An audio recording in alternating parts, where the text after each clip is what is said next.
Hi friends, welcome back to my channel.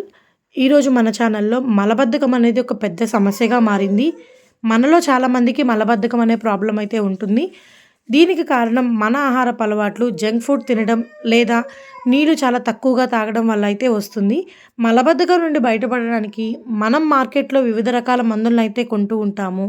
కానీ ఆయుర్వేదంలో మలబద్ధకానికి మందుల కంటే బాగా నయం చేసే కొన్ని పండ్లు అయితే ఉన్నాయి. అలాంటి పండ్ల గురించి ఈ వీడియోలో మనం తెలుసుకుందాము. ఏదైనా ఇంటిలో అయినా సరే అతి ముఖ్యమైన ప్రదేశం వంటగది. అందువల్ల ఆరోగ్యకరమైన స్వచ్ఛమైన ఆహారాన్ని వండటం, తినటం మొత్తం ఇంటి మంచి ఆరోగ్యంతో ముడిపడి ఉంటుంది. అదేవిధంగా మన శరీరం గురించి మాట్లాడినట్లయితే మన శరీరంలో కడుపు చాలా ముఖ్యమైన ప్రదేశం. ఇది మంచి లేదా చెడు ఆరోగ్యానికి రుజువుగా నిలుస్తుంది. చాలా వ్యాధులు మరియు రుగ్మతలు కడుపు నుండి ఉద్భవించాయని నమ్ముతారు. మన కడుపు జీర్ణక్రియ ప్రక్రియ ద్వారా మొత్తం శరీరానికి శక్తిని అందించడానికి పనిచేస్తుంది. కానీ మలబద్ధకం అనేది మీ శరీరంతో పాటు మీ మనస్సును కూడా ప్రభావితం చేసే వ్యాధి. మనం ఆఫీసులో ఎక్కువ గంటలు పనిచేస్తాము. ఈ బిజీ లైఫ్ స్టైల్లో వ్యాయామానికి కూడా సమయం దొరకడం లేదు. ఈరోజు చాలామంది యువకులకు మలబద్ధకం వంటి సమస్యలు రావడానికి ఇదే కారణం. అలాగే రాత్రిపూట ఆలస్యంగా తినడం, తిన్న వెంటనే నిద్రపోవడం వల్ల కూడా మలబద్ధకం ఏర్పడుతుంది. అయితే తీవ్రమైన మలబద్ధకంలో కూడా మీకు ఉపశమనం కలిగించే 5 పండ్ల గురించి ఇప్పుడు తెలుసుకుందాము. మొదటిది బొప్పాయి. బొప్పాయి ముఖ్యంగా కడుపు సంబంధిత వ్యాధులలో మేలు చేస్తుంది.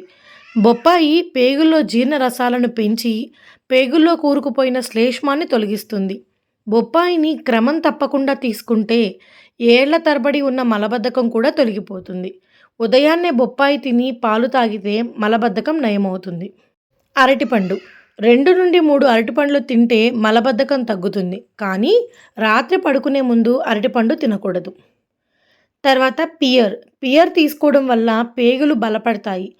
మలబద్ధకం విషయంలో పియర్ తింటే అప్పుడు ఇక ఈ సమస్య వెళ్ళిపోతుంది. తరువాత ద్రాక్షను క్రమం తప్పకుండా తీసుకోవడం వల్ల సహజంగా మలబద్ధకం నుండి ఉపశమనం లభిస్తుంది. పుచ్చకాయ. కొన్ని రోజులు క్రమం తప్పకుండా పుచ్చకాయ తినడం వల్ల మలబద్ధకం నుండి ఉపశమనం పొందవచ్చు. ఖర్జూరంలో ఉండే పీచు మలబద్ధకం నుండి ఉపశమనం పొందడంలో సహాయపడుతుంది. దీన్ని తీసుకోవడం వల్ల పేగులకు బలం చేకూరుతుంది.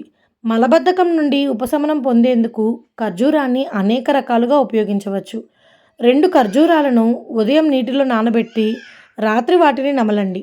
4 నుండి 5 నానబెట్టిన ఖర్జూరాలను రోజు ఉదయం సాయంత్రం తీసుకోవడం వల్ల, అలానే గోరువెచ్చని నీళ్లు తాగడం వల్ల కూడా మలబద్ధకం నయమవుతుంది. విన్నారు కదండి, మనలో ఉన్న మలబద్ధకాన్ని తరిమి కొట్టాలి అంటే ఈ 5 పళ్ళని ఖచ్చితంగా మనం ఆహారంలో చేర్చుకోవాలి. ఈ వీడియో మీ అందరికీ యూజ్ అవుతుందని అనుకుంటున్నాను. నా వీడియో కనుక మీకు నచ్చితే ప్లీజ్ లైక్ చేయండి, షేర్ చేయండి, అలానే కామెంట్ కూడా చేయండి. ఫస్ట్ టైం మన ఛానల్ ఎవరైతే చూస్తున్నారో ప్లీజ్ సబ్స్క్రైబ్ చేసుకోండి. Thank you for watching.